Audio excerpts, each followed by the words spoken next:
Hello everybody, it's the film Optimist, and today I'm talking about the NeverEnding Story 2, the next chapter. Um, yeah, I don't know if I mentioned this in the last review of the NeverEnding Story, but it's kind of clever, to make a sequel for a film, you know, called the NeverEnding Story. I mean, it's the never ending, so shit, you know. I forgot to mention that Bastian Bucks, his whole name is Bastian Balthazar Bucks. What a fucking terrible name. Bastian Balthazar Bucks seeks to join his school's swimming team, but his ability to jump off a diving board is marred by his acrophobia, fear of heights. He revisits Carl Conrad Coriander. Is this for real? Carl Conrad Coriander, BBBCCC. He visits his antiquarian bookstore to seek advice on courage, where he rediscovers the never-ending story and hears a childlike empress, Moonchild. I don't think they call her that in this film. Yeah, she just goes by the childlike empress again. Here's her call out to him for aid. Bastion takes the book home while the Orin amulet magically comes off the book cover, which Bastion takes and is summoned to Fantasia, where he meets a bird-like creature named Nimbly and is reunited with Atreyu. After the group encounters and escapes from giants, Bastion comes to understand that a force called the Emptiness is spreading across Fantasia. I think the first film had to do with the Nothing. I don't know if I mentioned that, but yeah, there's this force in the first. I don't think I fucking talked about that. The big thing in the first film, it was erasing everything, was called the Nothing. It's this big fucking nothing. And in this one, it's shockingly, original. The Emptiness is spreading across Fantasia. This force has been brought about by the evil sorceress. I think her name is Zaid, Xayide, who seeks to seize power over Fantasia. To hinder Bastion's quest, Zaid's inventor Triface develops an apparatus that strips Bastion of a memory each time he uses the Orin amulet to make a wish. Nimbly was sent as a spy to persuade Bastion to make wishes until he is unable to remember why he came to Fantasia. Yeah, it takes some elements from the novel that wasn't used in the first film. So Zaid is actually in the first is in the film, or is in the novel, not the film. Zaid's in the novel but wasn't used for the film. This gives it a little bit more, something, some more originality to it. So it's not just the fucking nothing, but I mean, come on now, the fucking emptiness, really. There's a bunch of shit that happens in this film. Who the fuck is Barney? Bastion's father, is Bastion's father named Barney? His name is Barney Bucks? I'm sorry. I'm just very upset right now. Barney Bucks? This movie disgusts me. Bastion and Atreyu seek out and capture Zaid. She seems to abandon her quest for power and agrees to lead the two to the childlike empress. During the travel to Emperor's Castle, Zaid tricks Bastion into believing that his friends will turn against him and manages to get him to wish for a series of ridiculous wishes. It also becomes obvious to Atreyu that they're being led aimlessly. Bastion's father, Barney, has noticed his son's disappearance. He finds the never-ending story in Bastion's room and sees a sticker on the front cover listing the bookstore's address. Barney rushes to confront Mr. Coriander. Somebody tells him that he will find the answers to his son's whereabouts inside the book. What? I think the fuck not, Mr. Coriander. Oh, returning later with a police officer. Okay. Barney is shocked to see the bookstore abandoned.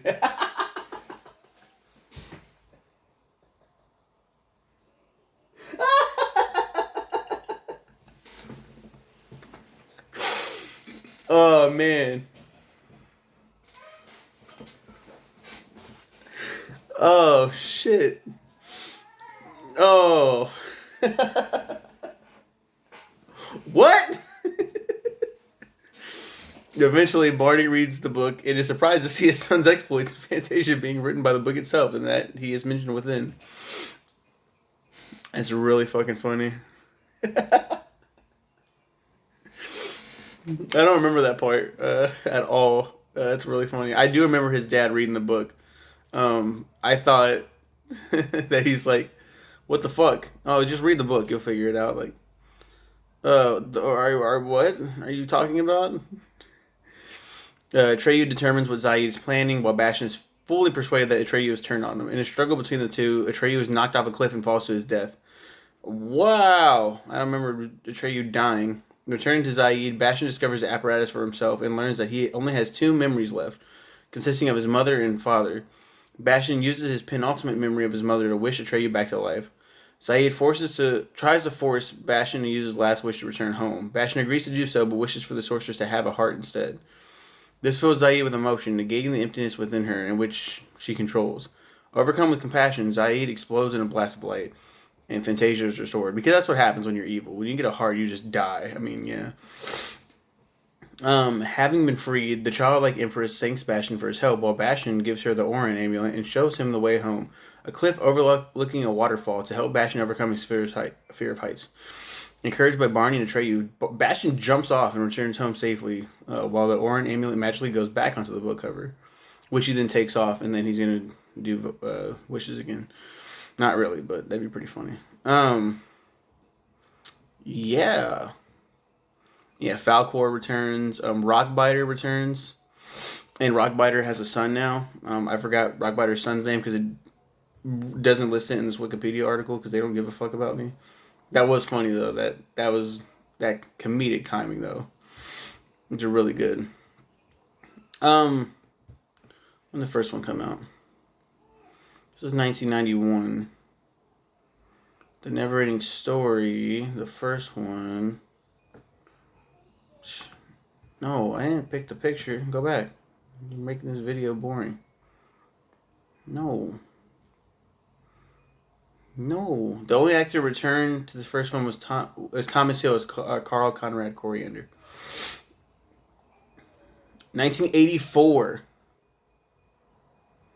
Holy shit. So 7 years later, they were like, let's make the second one. Of course, none of the fucking original cast is going to come back. They're like, we're fucking, what? We're over that shit. I do like who they picked for Bastion, Balthazar Bucks. Jonathan Brandis. If you don't know him, you know his face. He was Bill in the original miniseries It, so the main character. So when I saw him, I was like, I thought he was an amazing actor, amazing child actor. And then 1991 started as Bastion Bucks. And that was the first NeverEnding Story that I really knew. This was the first NeverEnding Story I really knew. So he was Bastion to me. I was like, this guy is fucking this. Oh my god, what a career he's gonna have. And he sadly took his own life. Really shitty. Depression is fucked up. He was such a great guy, and it's just so fucked up. Not to end this on a sad note. Just it's a fantastic sequel. Even though it's not like most sequels, there's no like originality to it. Like, oh yeah, Rockbiter is a kid now, and like, yeah, there's this fucking bird, Nimbly. He's like a big old fucking like raven, and oh, Bastion, you should make these fucking wishes, and cool. But Falcor comes back, that's cool, and I do like who played Atreyu in this one. I think he was a good replacement. Like, I think it's a pretty solid film. It's a decent enough sequel, you know. And like I said in the last one, my first review of the NeverEnding Story, I love all three of the movies. Yes, three, for different reasons, very different reasons. This one is nostalgia, and it's just, I liked it. The first one's obviously way better. That fucking fourth wall break is holy shit.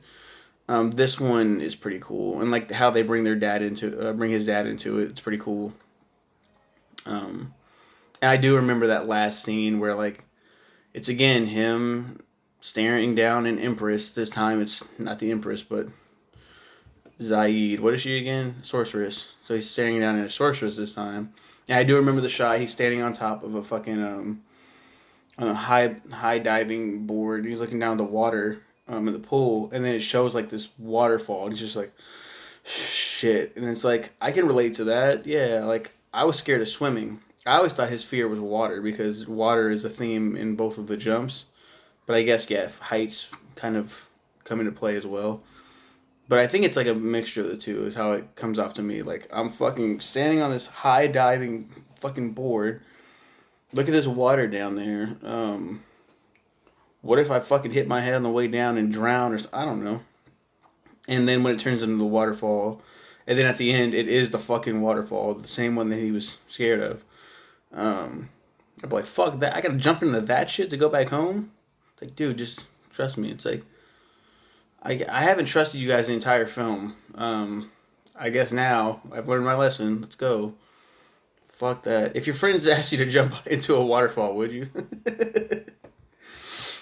That's my review on the NeverEnding Story 2, the next chapter.